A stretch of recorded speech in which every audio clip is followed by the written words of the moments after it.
Usually when we talk about archaeology or ancient history, there's this really heavy unspoken expectation of primitive thinking. Oh, absolutely. The bias is huge. Right. Like you unearth a clay tablet in Mesopotamia, or you decipher some hieroglyph in a dusty tomb, and the traditional historical lens just sort of points at it and goes, look at that. They thought the sun was a chariot pulling a flaming ball across the sky. Yeah, it treats the past as this collection of charming, slightly naive fairy tales. Exactly. I mean, it's a super comforting narrative for us today. We love to categorize human history as this long, fumbling series of imaginative guesses. Like it was all just a dark age of superstition until the scientific method suddenly arrived a few hundred years ago to, turn the lights on and save the day. Which makes us feel like we're at the absolute pinnacle of intellectual evolution. Right. It strokes the modern ego perfectly. But then, and this is why we're here today, you actually sit down and read the texts. And I'm not talking about the simplified campfire myths. I mean the really deep hidden currents of human knowledge, the esoteric traditions. The serious stuff. Yeah.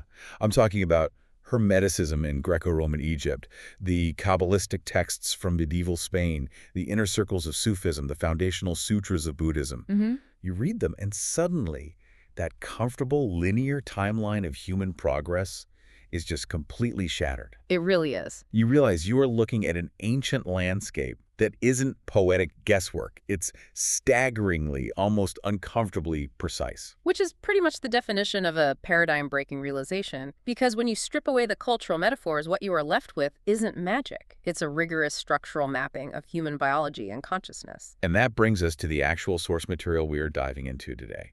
It's a fascinating document called Hidden Knowledge, published by the Arcane Academy Press. It's a brilliant text. It really is. The central thesis of this document completely blew my mind because it answers a question I've wrestled with for years as a historian. Namely, why did these specific traditions survive? Right, because they were definitely not popular with the authority. Not at all. Think about it. These groups were actively hunted. They were burned at the stake, banned by massive empires, excommunicated by orthodox religions, and then totally ridiculed by later secular societies. Yeah, they faced centuries of literal persecution. Yet the core teachings never vanished. And the document argues they survived for one very specific, unavoidable reason. They were empirically true, as the text puts it, and I love this quote. The language changed, the architecture did not. And the architecture they were describing is exactly what modern laboratories are currently mapping. We aren't talking about casting spells or bending spoons with your mind. We were talking about the fact that science is only just now, like literally in the last few decades, developing the physical instruments to measure this stuff. The fMRI machines, the quantum mathematical models were finally able to measure what the ancients empirically mapped out millennia ago. Which is just wild to think about. It is. I mean, they didn't have an electron microscope, right? But they possess a staggeringly accurate methodology of internal observation. So let's jump right into the deepest end of the pool here. Because this document starts with the most radical claim shared across literally all of these ancient traditions. The big one. The big one. They all state, using their own distinct cultural vocabularies, of course, that consciousness is not a byproduct of matter. It's the fundamental substrate of reality itself. It comes first. Which turns the dominant modern materialist worldview completely upside down. For the last couple of centuries, the base assumption of Western science has been that dead matter came first. Atoms bumped into each other, eventually formed these complex biological networks called brains, and then boom, as a byproduct of that complexity, the brain somehow started generating subjective thought. Matter creates mind. Exactly. The assumption is that matter creates mind. But the ancients completely rejected that premise. If you look at the Hermetic tradition, which originated in the blending of Greek and Egyptian philosophy, their very first principle of the universe is mentalism. The foundational quote is, "The all is mind, the universe is mental." Right. And you travel thousands of miles east to ancient India, to the Vedantic tradition. They summarize the entire structure of reality in 3 Sanskrit words, tat tvam asi, which translates to that thou art. Meaning you are it. Yes.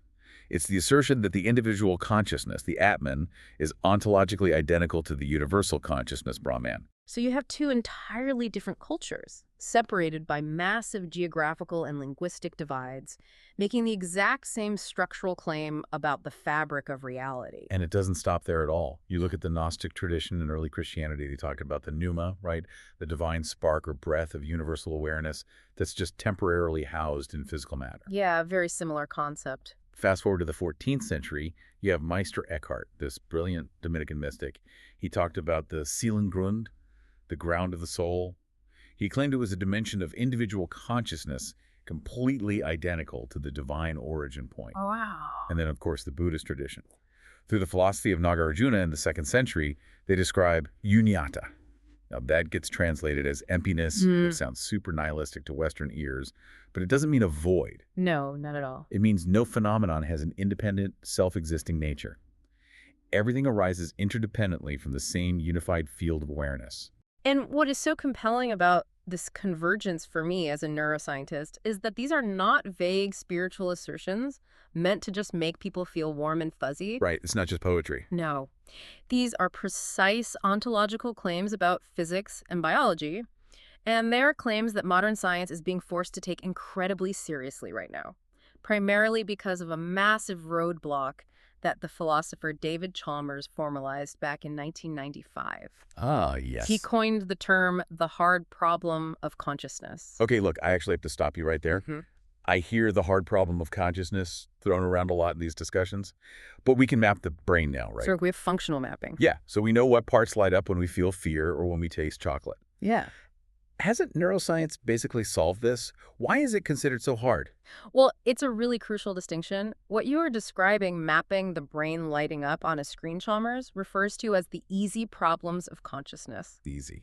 And I use easy in very heavy air quotes there. I'm going to say. Yeah, I mean, figuring out how the visual cortex processes the wavelength of red light or how the auditory nerve translates sound waves is mechanically very complex. But it is fundamentally a wiring problem. We can trace the physical mechanics of the meat in our skulls. Okay, so wiring is the easy problem. Right.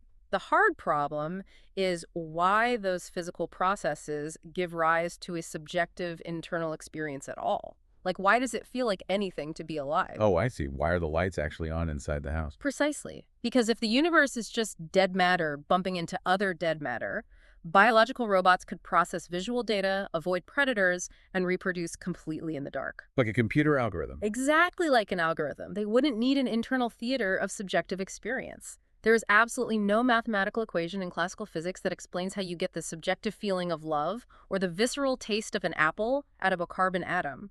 Modern neuroscience has hit an absolute impenetrable wall here. We can track the electricity, but we can't find the ghost. We cannot find the ghost in the machine. And the esoteric traditions are basically sitting there across the centuries saying, yeah, we've had the answer for 2,000 years. You can't solve the equation because your starting premise is completely backward. Strictly backward. Consciousness isn't produced by matter. It precedes it. You're trying to find the origin of the radio broadcast by taking apart the physical plastic of the radio. That radio analogy is brilliant because serious scientific inquiry is currently converging on that exact ancient view. Look at Giulio Tononi's Integrated Information Theory, or IIT, which he developed at the University of Wisconsin. I've heard of IIT. It's getting a lot of traction. Massive traction. And this is not fringe, late-night internet conspiracy science. This is the mainstream, cutting edge of consciousness research. Tononi proposes that consciousness is a fundamental property of any system that possesses sufficient integrated information. Wait, any system? Any system. It is not an emergent byproduct that magically appears when a biological brain gets complex enough. He argues it is a fundamental property of the universe, woven into reality itself, much like mass or electromagnetic charge. That is basically a modern mathematical translation of the Hermetic principle, the all is mind. It really is. And the physics goes even deeper. Take the physicist Roger Penrose, who has a Nobel Prize, by the way, and the anesthesiologist Stuart Hameroff. They developed a model called the Orchestrated Objective Reduction Theory, or ORCHOR. ORCHOR.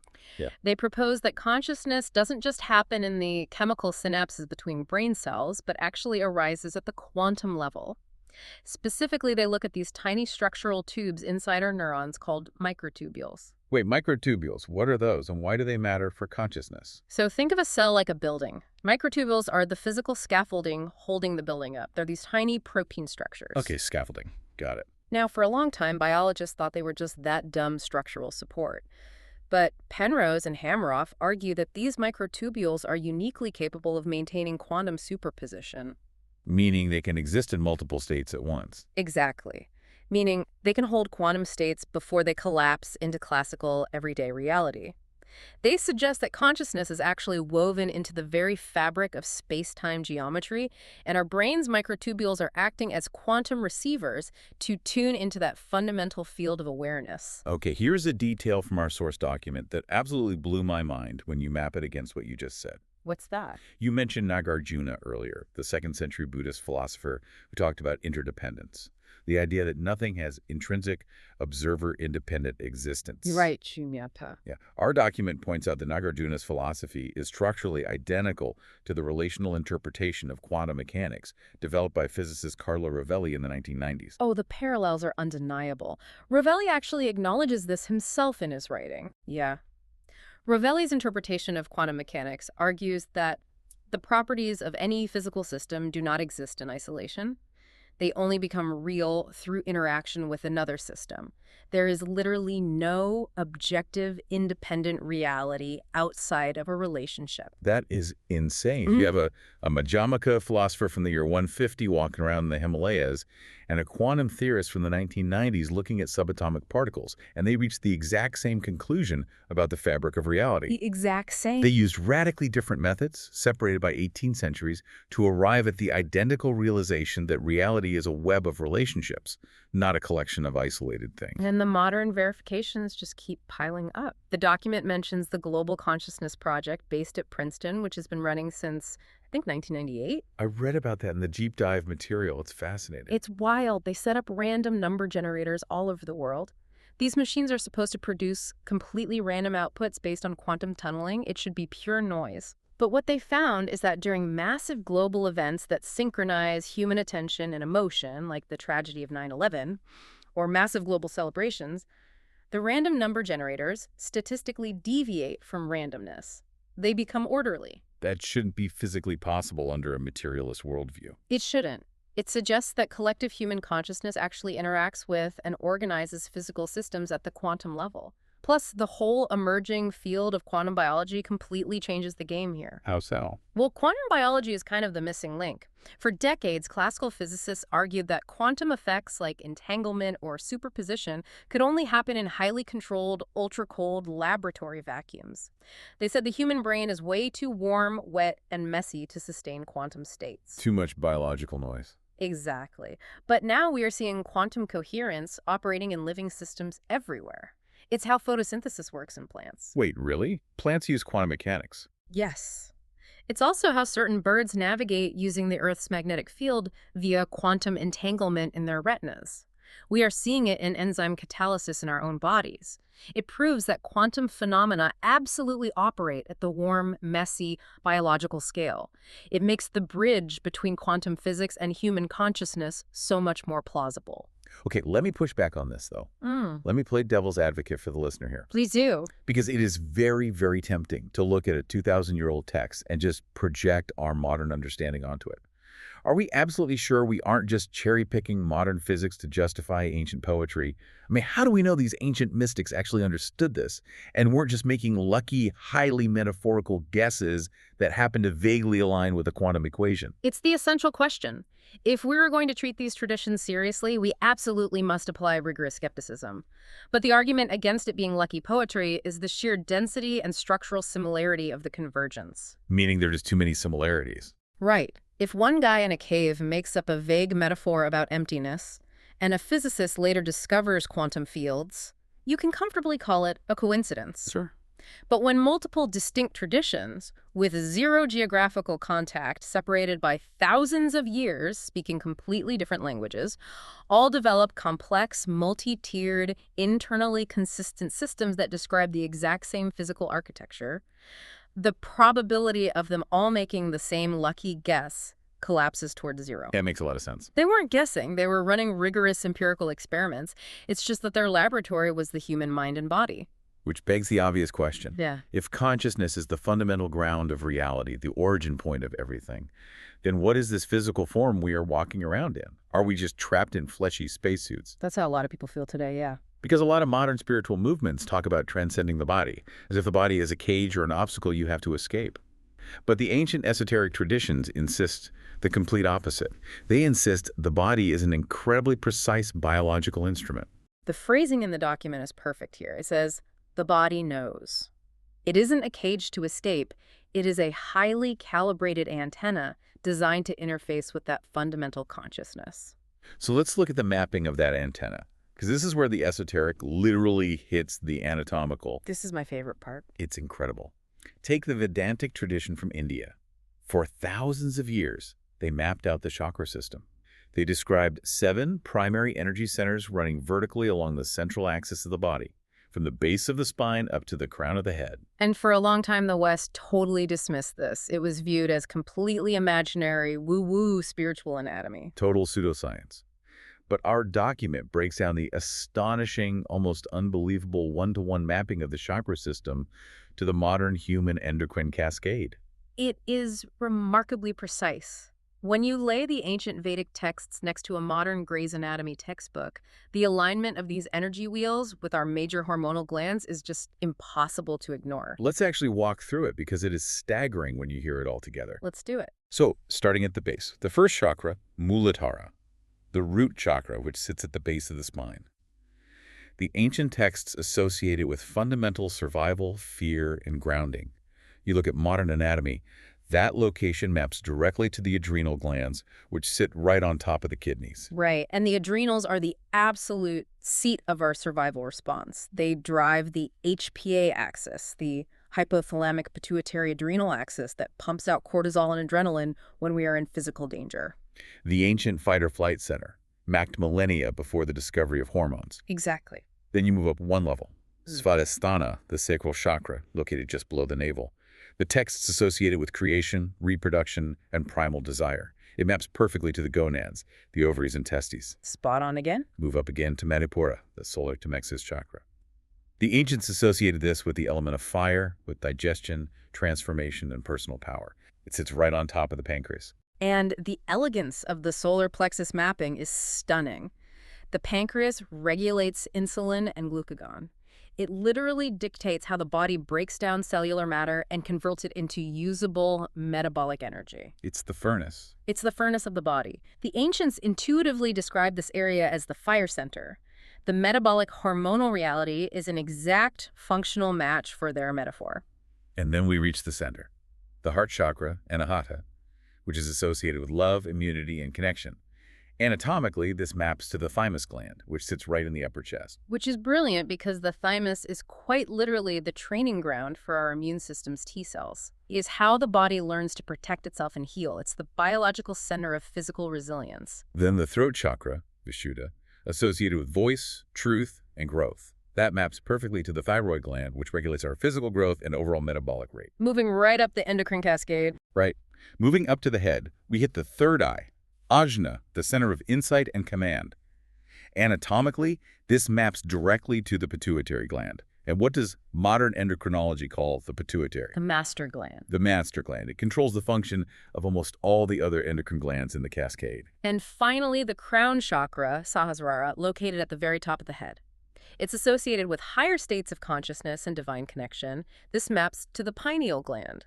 And the biology of the pineal gland is absolutely fascinating. Break that down for us. So modern biology tells us the pineal gland produces melatonin, making it the primary regulator of our circadian rhythms, our cycles of waking consciousness and sleep. Okay, so it literally regulates our state of consciousness. Yes. But even more incredibly, in some lower vertebrates, like certain reptiles and amphibians, the pineal gland is actually a direct light-sensing organ. Wait, really? It senses light? Yes. It has a rudimentary lens and cornea. It is literally a biological third eye that detects light and dark to regulate the organism's physiological cycles. That is insane. So when a yogi 3,000 years ago was mapping the chakras, They weren't drawing pretty imaginary lotus flowers to decorate an invisible aura. They were empirically sensing the major hormonal hubs of their own biological machinery. Exactly. How did they do that without scalpels or microscopes? Through profound interoception. Interoception. Yeah, the ability to sense internal bodily signals. By quieting the external noise of the sensory world through intense, sustained meditation, they developed the ability to literally feel their internal biological processes. They were mapping the internal feedback loops of the nervous and endocrine systems from the inside out. That is just, wow. And it isn't just the endocrine system. The nervous system maps out just as perfectly. The document brings up the Kabbalistic tree of life, which was formalized by Jewish mystics in medieval Spain around the 12th and 13th centuries. A completely different tradition. Exactly. Now, if you aren't familiar with it, the tree of life is a diagram of 10 spheres called sephiro, which represent different emanations of divine energy. But they're arranged in 3 distinct vertical pillars. The pillar of severity on the left, the pillar of mercy on the right, and the middle pillar of equilibrium in the center. Now, compare that medieval diagram to the work of Dr. Stephen Porges. In 1994, he published the polyvagal theory, which completely revolutionized our understanding of the autonomic nervous system. It changed everything in trauma therapy. Right. Before Porges, we basically thought the nervous system was just an on-off switch, stressed or relaxed. But Porges identified 3 hierarchical levels of response governed by the vagus nerve. Let's translate this into how it actually feels in the body for anyone listening. Yes, please. So Porges identified the sympathetic system, which is our mobilization, fight or flight response. Imagine someone cuts you off aggressively in traffic. That sudden spike of heat, the rapid heartbeat, the gripping in your chest, that is sympathetic activation. It's defensive, aggressive energy. We've all felt that. Definitely. Then you have the ventral vagal complex, which is our mammalian social engagement system. This is when you were sitting around a table with close friends, laughing, making eye contact, feeling completely safe and open. The relaxed state. Right. And finally, the dorsal vagal system, which is extreme shutdown, dissociation, or immobilization when a threat is completely overwhelming. So how does that highly modern neurobiological framework map to the medieval Kabbalists? The mapping is functionally identical. The Kabbalistic pillar of severity, located on the left side of the tree, corresponds precisely to sympathetic activation, the aggressive, mobilizing, bounding, defensive energy. Wow. The pillar of mercy on the right side maps directly to the parasympathetic, ventral vagal system receptivity, social engagement, connection, openness. And the middle pillar represents the regulatory equilibrium between the two, the optimal state of conscious balance. The Kabbalists drew an incredibly accurate functional schematic of the human nervous system centuries before we even had the anatomical vocabulary to describe the vagus nerve. They mapped the software of human biology through pure observation. That gives me literal chills. And speaking of biology, we really have to talk about the heart. Because if there's one anatomical feature that unifies almost all of these traditions, especially the Islamic Sufi tradition, it's the placement of ultimate perception in the heart. Not the brain, the heart. Yeah, and Western medicine fundamentally misunderstood the heart for a very, very long time. We viewed it as just a mechanical pump. A dumb piece of plumbing. Right, a very important pump, obviously, but essentially just plumbing, moving blood around. But the neuroscientific paradigm is shifting dramatically on this. The document brings up the pioneering work of neuroscientist Andrew Armour at the Montreal Heart Institute in the 1990s. Armour. Armour made this incredible anatomical discovery of what he literally termed the heart brain. The heart brain. Honestly, I assumed that was a metaphor the first time I heard it. Yeah. You're saying the heart actually has its own neural network. Not just a simple network. Armour found that the intrinsic cardiac nervous system, the cardiac plexus, contains approximately 40,000 independent sensory neurites. 40,000? These are actual neurons. They possess their own neurotransmitters. They are capable of independent memory, decision-making, and perception. When your brain sends a signal down to your heart, the heart's neurons don't just blindly obey, they process the information, and the heart can actually send more signals up to the brain than the brain sends down to the heart. So it operates independently. It does. Now, think about the esoteric maps. The Kabbalistic tradition placed Tiferet, the central, governing, harmonizing sphere of the tree of life, right at the physical location of the heart. The Sufi tradition states explicitly that the heart is the seat of the highest intelligence and divine perception. And Armour arrived at the exact same conclusion using a scalpel and a microscope. Exactly. But the research goes even further with the HeartMath Institute. They started looking beyond just the physical tissue and started measuring the electromagnetic field of the heart, right? What HeartMath found is staggering. Every time the heart beats, it generates the body's most powerful electromagnetic field. It is roughly 60 times stronger in electrical amplitude than the brain's field, and the magnetic component is up to 5,000 times stronger than the brain's. 5,000 times. Yes. It can be measured by magnetometers several feet away from the physical body. Furthermore, they study a biometric called heart rate variability, or HRV coherence. Okay, break down HRV for us. What does it mean to have high coherence? So your heart doesn't beat like a perfect metronome. The time between each beat varies slightly. When you are stressed, angry, or frustrated, that variability is erratic and jagged on a monitor. But when you are in a state of high HRV coherence, which is usually produced by intentional, positive emotional states like gratitude, combined with very slow, rhythmic breathing, the variation between heartbeats becomes a smooth, harmonious sine wave. And what does that do biologically? The biological implication is profound. High HRV coherence directly enhances your prefrontal cortical function. It physically synchronizes the brain. It lowers cortisol, the stress hormone, and increases DHEA, the vitality and anti-aging hormone. It literally makes you think clearer and heal faster.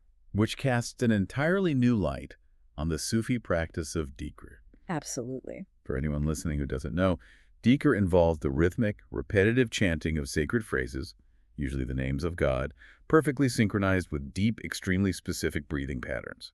It's been practiced across the Islamic world for 14 centuries. It's a very long time. The document points out that, viewed through a modern neurobiological lens, dhikr is a perfectly engineered, ancient HRV coherence protocol. They were hacking their heart rate variability 1,000 years before the concept of HRV even existed. It is an impeccable biofeedback mechanism. They figured out exactly how to manipulate the respiratory system to trigger a coherent electromagnetic field in the heart, which then cascades up the vagus nerve to optimize the brain. You know, the analogy that keeps coming to my mind is a radio. We used to think the body was a cage, or maybe just a meat vehicle designed to carry the brain around. We thought the brain inside our skull was the only antenna picking up consciousness. The old materialist view. Yeah. But looking at the endocrinology, the vagus nerve, and the heart's electromagnetic field, it feels more like the entire body is a biological radio receiver. The heart is broadcasting a signal 60 times stronger than the brain, and the complex endocrine cascade is acting as the volume dial and frequency tuner.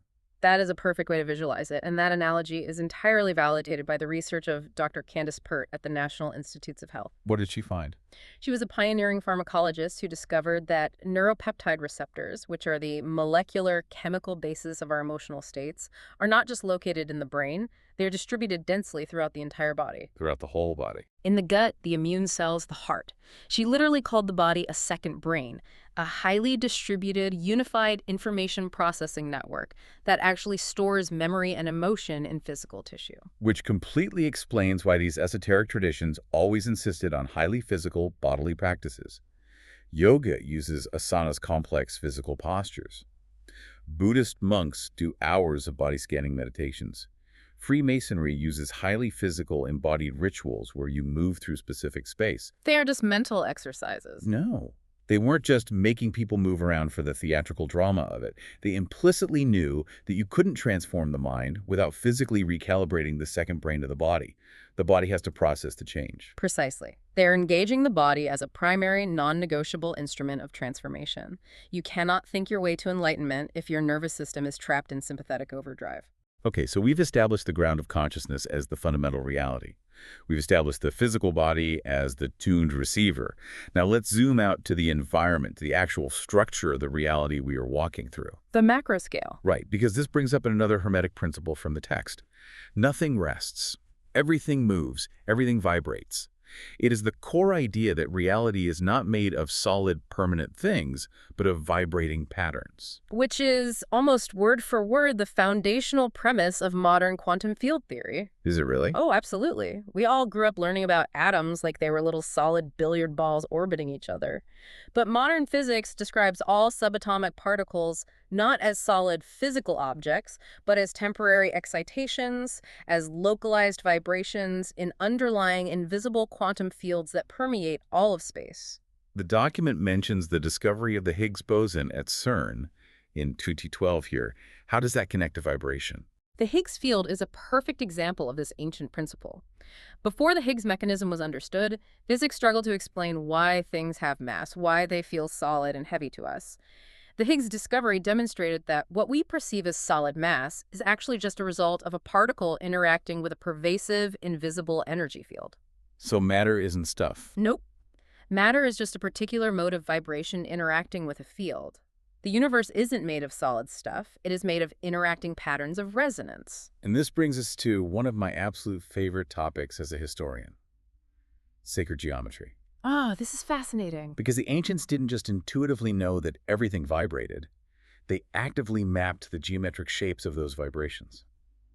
You look at the flower of life, this incredibly complex, beautiful pattern formed by overlapping circles, creating perfect hexagonal symmetry. You see it everywhere. Everywhere. It is physically carved into the granite of the Temple of Osiris at Abydos in Egypt, which dates back to at least 535 BCE. But you also find the exact same geometry in Leonardo da Vinci's notebooks, in the structure of Buddhist mandalas, in the floor plans of medieval European cathedrals, and in the artwork of ancient China. And no theory of simple cultural transmission can explain that wide of a distribution. There was no Silk Road for architectural blueprints that reached that far, that consistently. Exactly. There was no internet. The ancient Egyptians weren't emailing construction blueprints to medieval monks in France. Right? The document argues that this pattern kept being independently rediscovered because it describes something objectively real about the underlying geometry of space-time. And then you have the Fibonacci sequence 1, 1, 2, 3, 5, 8, 13, and so on, which converges on the golden ratio, phi, roughly 1.618. The golden number. Yeah. This specific mathematical ratio governs the spiral of a nautilus shell in the ocean, the optimal arrangement of seeds in the sunflower, the spiral arms of our Milky Way galaxy, and the column placement of ancient Greek temples. And what provides the visual empirical bridge between that ancient geometry and the Hermetic idea of vibration is the science of cymatics. Cymatics. Explain that for the listener. So in 1967, a Swiss physician and natural scientist named Hans Jenny published exhaustive research on cymatics. He took physical media, fine sand, water, metal filings, placed them on a metal plate, and ran specific sound frequencies through them using a crystal oscillator. I've seen videos of this, and it is honestly mesmerizing. It looks like magic. It looks like pure magic, but it is just physics. At lower acoustic frequencies, the scattered sand suddenly organizes itself into simple geometric shapes. Clear circles, sharp triangles. But as Jenny increased the frequency, the patterns became incredibly complex and highly structured. And they look familiar, right? Highly familiar. They spontaneously produced three-dimensional forms that are completely indistinguishable from the mandalas and sacred geometries drawn by the esoteric traditions. The vibration literally forces the dead matter into highly structured geometric harmony. And this leads to an absolutely unbelievable discovery highlighted in the source document. There's an ancient Vedantic diagram called the Sri Yantra.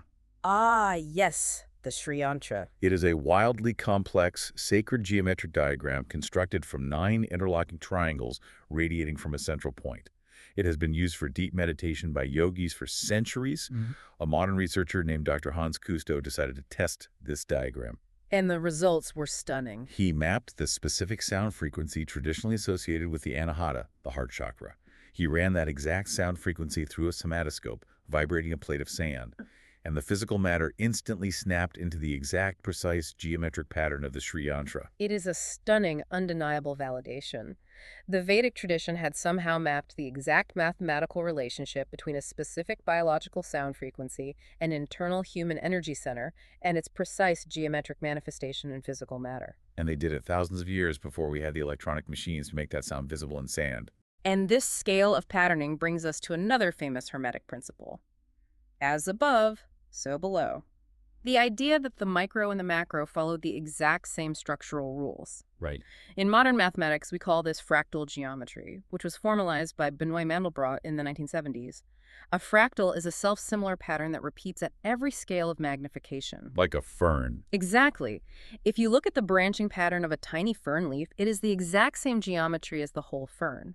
But it applies to our internal biology, too. The vascular tree of your circulatory system, how your veins branch out inside your body, follows the exact same mathematical ratio as a river system branching across a continental landmass. Wow. The branching of the dendrites in your brain's neurons perfectly echoes the branching of lightning in the sky. So, as above, so below isn't a poem about the gods. It is a mathematical scaling law. Exactly. The document cites the work of Geoffrey West at the Santa Fe Institute. He studies complexity science and has exhaustively documented universal scaling laws. He found that a specific mathematical relationship, quarter power scaling, predictably governs the metabolic rates of everything from a single microscopic cell to a mouse to an elephant to a blue whale. Quarter power scaling. Yeah, and even more incredibly, it scales all the way up to human social organization. It predicts the infrastructure, patent production, and crime rates of a city of 10 million people. The scale changes entirely, but the underlying mathematical pattern does not. The laws of the micro absolutely govern the macro. Okay, let me unpack this and play the skeptic again. Sure. Because this raises a huge question about intention versus aesthetics. When a medieval architect intentionally built the golden ratio into the stained glass of a cathedral, or a Taoist painter beautifully rendered the repeating curves of nature, what they called Lai Li, were they consciously doing mathematical physics? Or were they just drawing what intuitively looked aesthetically pleasing to the human eye? Are we just projecting advanced science backward onto ancient art? That is a phenomenal question, and the document provides a brilliant evolutionary answer by deconstructing these sacred symbols as biological hardware. Biological hardware. Yeah. Why do certain shapes evoke a profound sense of awe while others make us feel tense? Because our visual cortex evolved over millions of years to recognize these specific geometries as critical biological information. Give me a concrete example of that. Take the symbol of the eye, which appears heavily in almost every esoteric tradition. The Eye of Horus in Egypt, the Masonic all-seeing eye, the Christian Eye of Providence. Right, the eye is everywhere. The human visual system is biologically hardwired at a subcortical level to recognize eyes because eyes signal social threat or deep attention, which is obviously critical for the survival of a primate species. Our brain reacts to an eye symbol before we even consciously register it. So it's an evolutionary trigger. Exactly.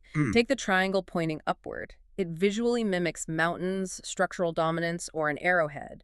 It instinctively triggers feelings of aspiration and hierarchy.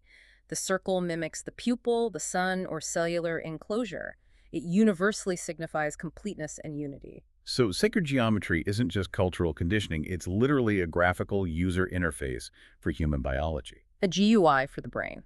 The traditions use these specific symbols not because they look pretty, but because they are a compressed visual language that deliberately bypasses the slow verbal parts of the neocortex and speaks directly to our primitive neurological hardware. Precisely. They found the visual cheat codes for the human nervous system to reliably induce specific neurobiological states of awe, reverence, or hyperfocus. That is incredible.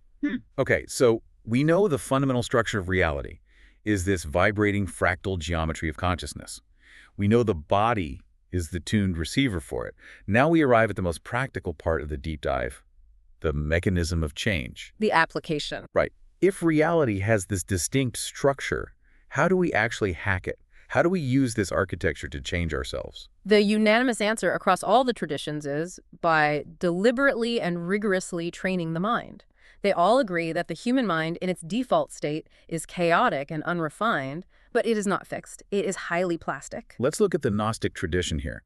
They divided human psychological development into categories. They talked about the helix. These are people entirely identified with matter, physical impulses, and base reactions. A default state. Yeah. And then you have the pneumatics, people who have activated the divine spark and operate from a higher level of awareness. The entire goal of their practice was to move from a helix state to a pneumatic state by cultivating what they call the observer. The observer. The ability to step back and watch your own mind work without being swept away by it.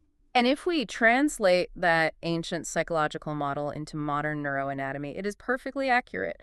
The helix state corresponds directly to subcortical or limbic dominance. Limbic dominance, meaning what exactly? Well, limbic system is the primitive, reactive, emotional center of the brain, the amygdala, the basal ganglia.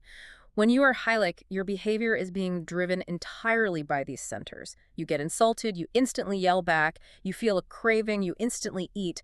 You are just reacting to stimuli without any conscious wedge between impulse and action. Right, like doom scrolling on your phone for an hour when you know you should be sleeping. Pure hellic behavior. Exactly. The pneumatic state, however, corresponds to prefrontal cortical regulation. Your prefrontal cortex is the evolutionary newer part of the brain, sitting right behind your forehead. The executive center. Right. It is responsible for executive function, self-reflection, impulse control, in choosing a response rather than just reacting. Cultivating the ancient observer is literally the biological act of strengthening the neural pathways between the prefrontal cortex and the limbic system, allowing the higher brain to soothe and regulate the lower brain. And the definitive proof that this ancient training actually changes the physical structure of the brain comes from Richard Davidson's legendary research at the University of Wisconsin. Oh, his work is phenomenal. This is some of the most famous contemplative neuroscience in the world.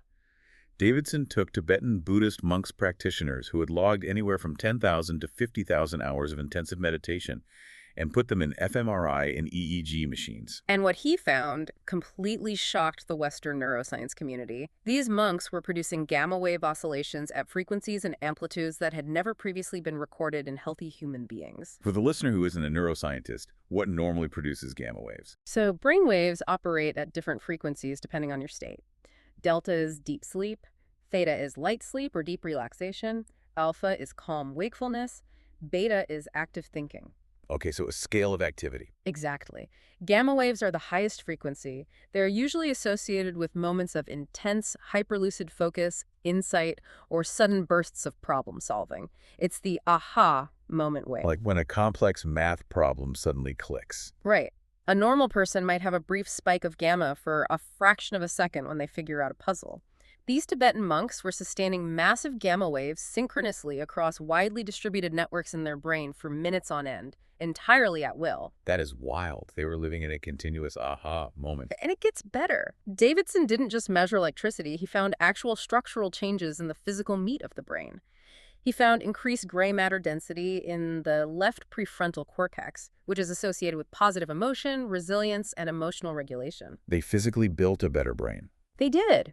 He also found measurably reduced reactivity and even physical shrinking in the amygdala, the brain's fear and threat detection center.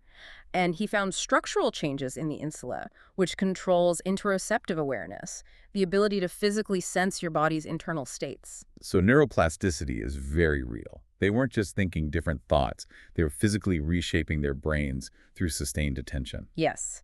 And the biological mechanism for this is what the neuroscientist Gerald Edelman called neural Darwinism. Neural Darwinism. I love that term. Explain how that works in practice. The basic principle of neuroplasticity is summarized by Hebb's law. Neurons that fire together wire together, and conversely, unused neural pathways are pruned away by the brain to save energy. Use it or lose it.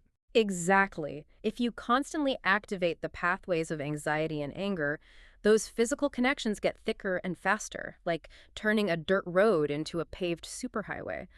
But if you consistently activate the observer function or practice a compassion meditation, you are literally selecting your own neural architecture. You are starving the anxiety pathways and fertilizing the regulation pathways. The Buddhist tradition called this cultivating wholesome mental factors. And Edelman calls it neuronal group selection. It is the exact same process. So neuroplasticity is basically selective breeding for your own thoughts.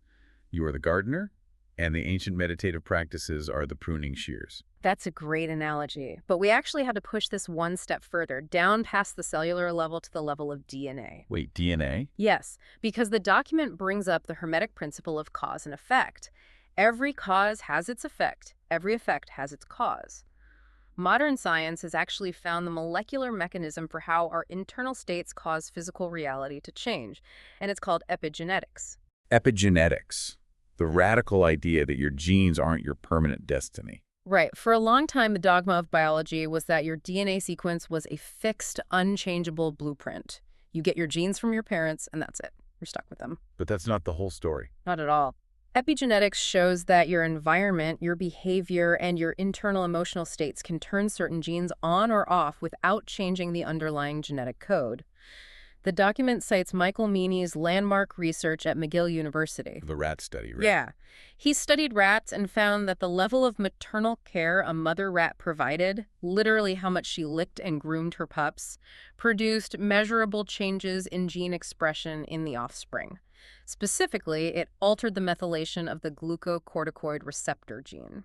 Okay, we need to translate that for non-biologists. What is methylation, and what did it mean for those rats? Think of your DNA like a massive piano keyboard. The keys are the genes. Methylation is like placing a piece of heavy tape over certain keys so they can no longer be played. Oh, that's a good way to picture it. Meany found that the tactile affection from the mother physically removed the tape from the genes that control stress regulation.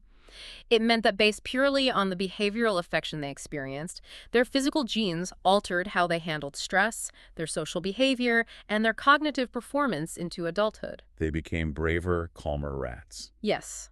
But here's the most paradigm-shattering part. These epigenetic changes are heritable.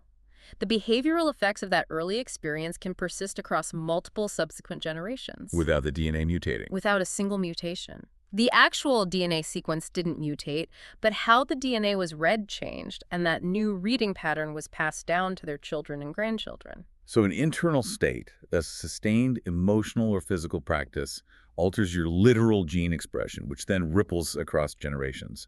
That is the ultimate biological proof of the Hermetic law of cause and effect. We aren't just healing ourselves. We are literally editing the biological legacy we pass down. It absolutely is. This is not a metaphor. It is the molecular manifestation of an ancient esoteric law. Generational trauma is real, and generational healing is real, down to the level of gene methylation. Which brings us perfectly to the culmination of all this. We know reality is consciousness. We know the body is the instrument. We know it vibrates. We know we can train it and alter our genetics. But how does one actually undergo this training? You don't just sit down one Tuesday and say, okay, I'm going to alter my gene expression and achieve a pneumatic state before lunch. No, you definitely don't. You need a map, a structured sequence. And this is where all the esoteric traditions share a striking foundational structural feature: graduated degrees of attainment. Right. You see this everywhere in history.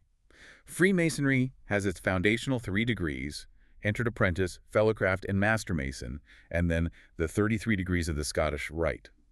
Kabbalah describes the sequential ascent through the 10 Sephirot on the Tree of Life.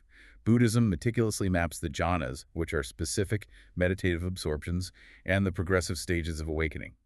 The Sufi tradition maps the maqamat, the stations of the heart. And let's be very clear about why this degree structure exists. The document strongly emphasizes that this isn't about bureaucratic gatekeeping or elitism. Yes, it's so often misunderstood. It's not about old men in velvet robes keeping secrets just to feel powerful. It is structural pedagogy. Exactly. You cannot build the upper floors of a skyscraper until the foundation and the lower floors are structurally sound. The Masonic tradition explicitly says an entered apprentice has to master the basic physical and moral tools before they are allowed to advance. Which is just neurobiologically sound. Right. If you try to force a massive consciousness shift, a huge dose of gamma waves, or a major sympathetic release onto a nervous system that hasn't been prepared, you don't get enlightenment. You get a psychotic break. You get psychological collapse. Which is an insight confirmed by every modern cognitive science of learning. Complex competencies must be built on thoroughly consolidated foundations. You don't teach calculus to someone who hasn't mastered addition. The Sufi map of the maqamat is brilliant here because it describes a very specific sequence of psychological developments. How does their sequence work? It starts with tawbah, which means return or repentance, essentially the waking up moment, recognizing you were asleep and needing to turn around. Then it moves sequentially through zud, which is detachment from reactivity. Then tawakkul, deep trust and surrender. Then rida, profound inner contentment. And finally, it culminates in fauna, which is the complete annihilation of the ego self into divine reality. It's a clear progression. Each station involves dissolving a defensive psychological layer to expose a more fundamental, quieter layer of awareness beneath it. And if we connect this ancient initiatory arc to modern science, the exact parallel is found in adult developmental psychology. Specifically the work of Robert Kegan. Right. Kegan, working out of Harvard, published a groundbreaking book called The Evolving Self in 1982. He described a sequence of orders of mind that adults can develop through over the course of their lives. Orders of mind. How exactly does a Harvard psychologist's model map to esoteric mystical stages? It maps with startling precision because Kegan's core metric is the subject-object transition. Subject-object. Let's dig into that. It's about what you are subject to, meaning the things you are completely identified with and therefore cannot see objectively, versus what you can hold as an object, meaning the things you have separated from and can observe and reflect on. Break that down with a real-world example. What does a subject-object transition look like? Sure. Think of a toddler having a tantrum. The child is subject to their anger. They are the anger. They have no distance from it. Pure helic reactivity. Right. Now, an adult who has developed further can hold that anger as an object. They can feel their blood pressure rise in a traffic jam and say, I'm experiencing anger right now, my sympathetic nervous system is firing, but I am not my anger. They have created distance. They have made the emotion an object of observation. Cultivating the observer. Just like the Gnostics and the Buddhists. Exactly. Keegan mapped 5 distinct stages of this process. It starts with impulsive reactivity, where you are subject to your impulses, which maps perfectly to the Gnostic Hillock state. Then it moves to socialized conformity, where you are subject to the opinions of your tribe. Then what? Then self-authoring independence, where you can finally view society's rules as an object and write your own, which aligns with initial spiritual awakening. Then self-transforming fluidity, where you realize even your own identity is a construct. And finally, an integrated awareness where the boundary between self and other completely dissolves, which perfectly mirrors the culminating realizations of the traditions, like the Sufi fana or Buddhist emptiness. So Keegan developed this map through modern empirical research, interviewing hundreds of adults and measuring their cognitive complexity. But the esoteric traditions built their exact same maps through centuries of rigorous, first-person contemplative observation. The convergence is not superficial, it is structural. Both Keegan and the ancient traditions agree on the fundamental rules of human growth. Development is strictly sequential. You absolutely cannot skip stages. You have to actually dissolve the previous psychological structure. You can't just memorize new spiritual vocabulary and pretend you've grown. Exactly. And the process cannot be artificially accelerated without causing severe instability. This raises a massive, almost uncomfortable question for me.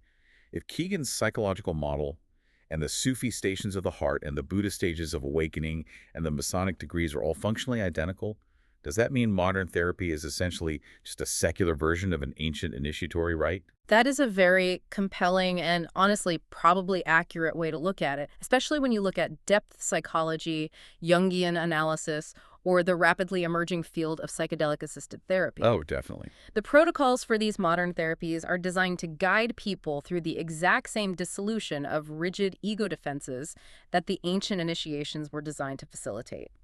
We are just using a secular, clinical vocabulary to describe the exact same journey into the deeper layers of the nervous system. And we see this in transpersonal psychology, too. The document brings up Abraham Maslow to drive this point home. Everyone knows Maslow's hierarchy of needs, right? The pyramid you learn about in high school psychology. Yes.